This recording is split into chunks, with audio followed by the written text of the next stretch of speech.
Praise God. അപ്പം ഞാൻ ആദ്യമായിട്ടാണ് ഓൺലൈനിൽ ഇങ്ങനെ വചനം വായിക്കാനായിട്ട് വരുന്നത്. ഞാൻ ഓഫ്ലൈനിൽ ഒരിക്കൽ വായിച്ചിട്ടുണ്ട്. അന്ന് എനിക്കങ്ങനെ പ്രത്യേകിച്ച് ഒരു പറയത്തക്ക ഒരു അനുഭവമൊന്നും എനിക്ക് കിട്ടാതെയാണ് ഞാൻ ആ ദിവസങ്ങൾ കടന്നുപോയത്. പക്ഷെ ഇപ്രാവശ്യം ഓൺലൈൻ വായിക്കാൻ എന്ന് വിചാരിച്ച് അന്ന് ആദ്യത്തെ ദിവസം തന്നെ പനി പിടിച്ചു. അപ്പം എനിക്ക് വായിക്കാൻ പറ്റുമോ എന്നൊക്കെ ഭയങ്കര ഇതായിരുന്നു. പക്ഷേ വളരെ അത്ഭുതകരമായി ദൈവം ആ സമയങ്ങളിലൊക്കെ ദൈവം ക്രമീകരിക്കുന്നുണ്ടായിരുന്നു. ഈ 5 ദിവസവും എനിക്ക് ഫീൽ ചെയ്തൊരു കാര്യം, നമ്മളൊരു ഗ്രൂപ്പിനുള്ളിലായിരിക്കുമ്പോൾ ഉണ്ടാകുന്ന ഒരു അഭിഷേകം, അത് ശരിക്കും അനുഭവിക്കാൻ കഴിഞ്ഞു എന്നുള്ളതാണ്. ഗ്രൂപ്പിനുള്ളിലിരുന്ന് വചനം വായിക്കുമ്പോൾ ഒരു വല്ലാത്തൊരു അഭിഷേകം ഉണ്ടായിരുന്നു, അത് പറയാതിരിക്കാൻ വയ്യ. പിന്നെ എൻ്റെ പേഴ്സണലായിട്ടുള്ളൊരു എക്സ്പീരിയൻസ് എന്ന് വെച്ചാൽ, എനിക്കങ്ങനെ വചനം വായിക്കാൻ ഒത്തിരി ദാഹം എങ്ങനെ ഉള്ള ഒരാളായിരുന്നില്ല ഞാൻ. എനിക്ക് കുറച്ച് മടിയാണ് വചനം വായിക്കാനായിട്ട്.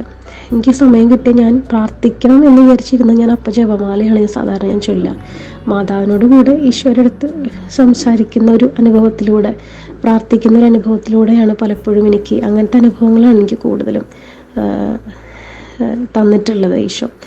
അപ്പം ഞാൻ ഇങ്ങനെ വചനം വായിക്കണം എന്ന് പറഞ്ഞപ്പോഴും എനിക്ക് ആദ്യം വചനം വായിക്കാൻ കിട്ടുന്നതോ അതല്ലെങ്കിൽ പുതിയ നിയമത്തിലേക്ക് കടക്കുമ്പോൾ ഫസ്റ്റ് വായിക്കാൻ കിട്ടുന്നതോ അതൊന്നും എനിക്ക് അതിനെക്കുറിച്ച് ഇമ്പോർട്ടൻസ് ഒന്നും എനിക്ക് അറിയണ്ടായിരുന്നില്ല. പിന്നെ എനിക്കതൊക്കെ കിട്ടിയപ്പോഴാണ് റോസ് എൻ്റെ അടുത്ത് പറഞ്ഞത് അത് ഭയങ്കര ഒരു ബ്ലെസ്സിങ് ആണെന്നൊക്കെ പറഞ്ഞു.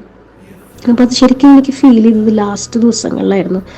ആദ്യത്തെ ദിവസം തൊട്ട് എനിക്ക് തോന്നിയൊരു കാര്യം എന്താണെന്ന് വെച്ച് കഴിഞ്ഞാൽ, ഞാൻ എൻ്റെ ശബ്ദം ഇടയ്ക്ക് ഇടറുന്നുണ്ടായിരുന്നു. അതായത് വായിച്ചുകൊണ്ടിരിക്കുമ്പോൾ ദൈവത്തിൻ്റെ സ്നേഹം നമ്മുടെ ഉള്ളിൽ നിറഞ്ഞ ഒരു അനുഭവം, നിറഞ്ഞു തുളുമ്പുന്ന ഒരു അനുഭവം എനിക്ക് ഫീൽ ചെയ്തു ആദ്യത്തെ ദിവസം തൊട്ട് ചില വചനങ്ങൾ വായിക്കുമ്പോൾ. അത് എസ്പെഷ്യലി ലാസ്റ്റ് ഡേ വായിക്കുമ്പോഴും എനിക്കങ്ങനെ, ഞാൻ പുതിയ നിയമത്തിലേക്ക് കടന്നപ്പോഴും ചില വചനങ്ങൾ വായിക്കുമ്പോൾ എൻ്റെ ശബ്ദം ഇടറി. അപ്പോൾ റോസിനോട് ചോദിച്ചു, വചനം വായിച്ചു കഴിഞ്ഞിട്ട് എൻ്റെ അടുത്ത് ചോദിച്ചിരുന്നു കരയാണോ എന്ന് ചോദിച്ചു. ഞാൻ പറഞ്ഞു കരയല്ല, എനിക്ക് ചില വചനങ്ങൾ വായിക്കുമ്പോൾ ശബ്ദം ഇടറിയെന്ന് മാത്രമേ ഉള്ളൂ.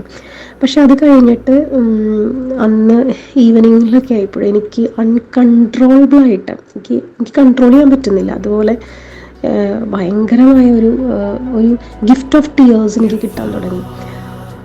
അപ്പോൾ ഞാനത്, എന്നാൽ ഭയങ്കര സന്തോഷമാണ് ഉള്ളിലെ ഒരു അഭിഷേകം എനിക്ക് ഫീൽ ചെയ്യുന്നുണ്ടായിരുന്നു.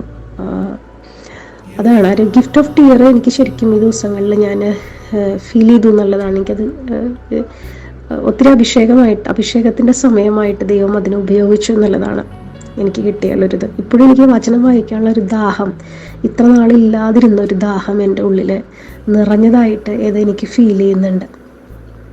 അപ്പോൾ പിന്നെ എനിക്ക് മനസ്സിലായത് കാര്യം, ഈ ദിവസങ്ങളിലൊക്കെ ഈ വചനം വായിക്കുന്നവർക്ക് എല്ലാവർക്കും വേണ്ടി പ്രാർത്ഥിക്കുന്ന ഈ ഒരു ഗ്രൂപ്പിൻ്റെ ആ ഒരു അഭിഷേകം, ആ ഗ്രൂപ്പിനുള്ളിലായിരിക്കുമ്പോഴുള്ള ഒരു അഭിഷേകമാണ് ഇതിനൊക്കെ ആ ഒരു അഭിഷേകം പകർന്നു കിട്ടുന്നതാണെന്നുള്ള ഒരു വലിയ ബോധ്യം ദൈവം എന്നിൽ നിറച്ചിട്ടുണ്ട്.